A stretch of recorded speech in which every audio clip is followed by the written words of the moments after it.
तो महायुद्ध में यूरोपीय देश यूक्रेन के लिए ढाल बन रहे हैं और इन सब के बीच में स्वीडन भी यूक्रेन के साथ खड़ा नजर आ रहा है।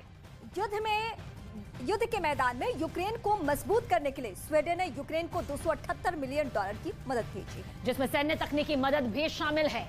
स्वीडन ने एयर डिफेंस सिस्टम से भी यूक्रेन को मजबूत करने का ऐलान कर दिया है, जो पुतिन का गुस्सा भड़काने के लिए काफी है। स्वीडन की मदद के बाद महायुद्ध में नया सीन क्या बनने वाला है, उस पर पूरी दुनिया की निगाहें टिकी हुई है।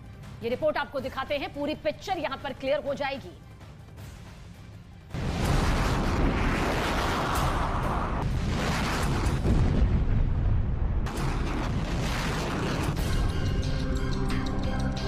महायुद्ध में रूस ने अपने सबसे घातक हथियारों से तबाही मचा रखी है।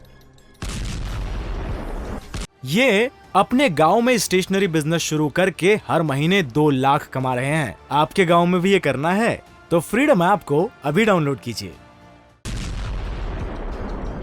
यूक्रेन के आसमान में मिसाइलों की बारिश और पावर स्टेशन पर ड्रोन अटैक से यूक्रेन सहमा हुआ है।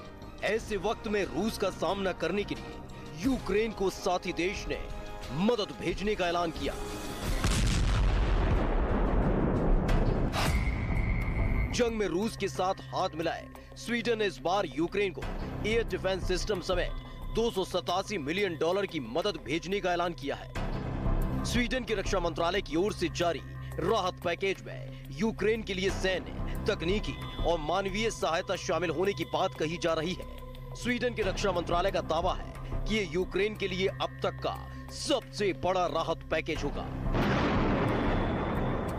Detta är alltså det största biståndspaketet som Sverige har gett vid ett enskilt tillfälle till Ukraina, 720 miljoner.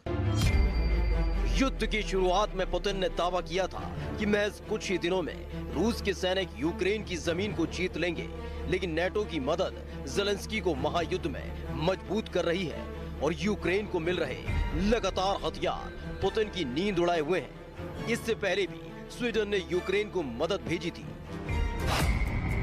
जिसमें स्वीडन ने 5000 anti tank rockets, 1,35,000 field ration, 5000 helmet और 5000 बॉडी आर्मर यूक्रेन भेजकर सेना का मनोबल भी बढ़ाया था और मैदान में मजबूत भी किया था।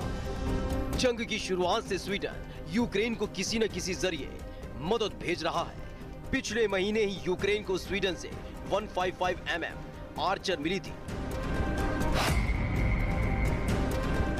SPG 155 मिलीमीटर की तोप यूक्रेन के जंगी बेड़े में एक घातक हथियार के तौर पर शामिल हुई थी। 155 मिलीमीटर आर्चर BAE सिस्टम की ओर से तैयार की गई स्वचालित होवित्जर है। 155 मिलीमीटर आर्चर में कंप्यूटराइज्ड फायर कंट्रोल सिस्टम मौजूद है। आर्चर से करीब 40 किलोमीटर तक टारगेट को मार गिराने की ताकत है। इसकी स्पीड 70 किलोमीटर प्रति घंटा है।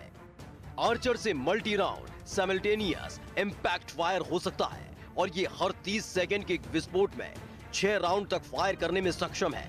रूस की आग उगलती मिसाइलें जब फटती हैं तब बारूद का ऐसा तूफान आता है जो सब खाक में मिला देता है। खूनी संघर्ष में रूस के रॉकेट अटैक बेहद असरदार साबित हो रहे थे, जिन्हें जवाब देने के लिए स्वीडन की ये मदद यूक्रेन के लिए काफी मददगार साबित हुई। संघर्ष के 9 महीने बाद अब भी पुतिन यूक्रेन को शिकस्त देने का सपना लिए हैं, लेकिन नेटो का सपोर्ट यूक्रेन को महायुद्ध में मजबूत किए हुए है।